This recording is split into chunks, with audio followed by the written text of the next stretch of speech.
بسم اللہ الرحمن الرحیم۔ میرے دوستوں، بہت سے لوگ سوال کرتے ہیں کہ صدقہ فطر کتنا دینا چاہیے۔ تو میرے دوستوں، آپ ہمیشہ کے لیے یہ بات ایک ذہن میں رکھ لیں، پھر آپ کو کسی سے پوچھنے کی ضرورت نہیں پڑے گی۔ صدقہ فطر کی مقدار اگر گندم کے آٹے کے حساب سے آپ دینا چاہتے ہیں تو پونے دو کلو کے حساب سے آپ صدقہ فطر دے سکتے ہو۔ اس کی مقدار علماء کرام احتیاطاً فرماتے ہیں کہ آپ 2 کلو کر لو۔ اور اگر آپ جو کے حساب سے دینا چاہتے ہو، یا آپ کشمش کے حساب سے دینا چاہتے ہو، یا میرے دوستوں فرمایا کہ آپ کھجور کے حساب سے دینا چاہتے ہو، تو پھر گندم کے آٹے کی مقدار کو ڈبل کر لو، یعنی وہ 2.25 سیر ہے تو آپ کھجور کو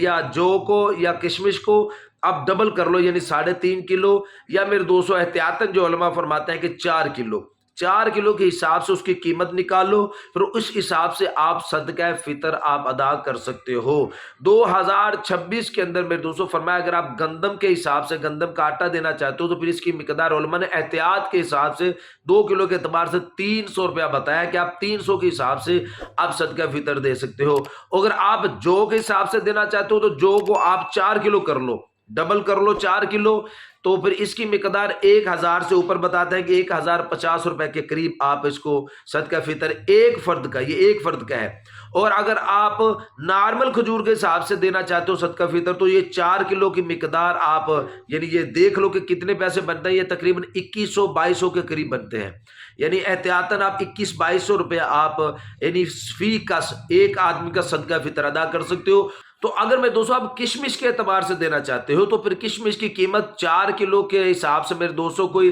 4500-4600 روپے بنتا ہے، یعنی 4600 کے قریب بنتا ہے، آپ اس اعتبار سے دے سکتے ہو۔ اور اگر میرے دوستوں آپ اجوا کھجور کے حساب سے دینا چاہتے ہو کہ اجوا سور آپ صاحب حیثیت ہو، اجوا کھجور کے اعتبار سے آپ صدقہ فطر دینا چاہتے ہو، تو پھر اس کی مقدار میں 2026 کے اندر 11200 کے قریب، یعنی 11000 کے اوپر ہے، 11000 کے قریب آپ صدقہ فطر اجوا کھجور کے حساب سے دے سکتے ہو۔ اگر میرے دوستوں مزید کوئی آپ سوال پوچھنا چاہتے ہیں صدقہ فطر کے متعلق تو کمنٹس کے ذریعے میرے دوستوں پوچھ سکتے ہو۔ السلام علیکم ورحمۃ اللہ وبرکاتہ۔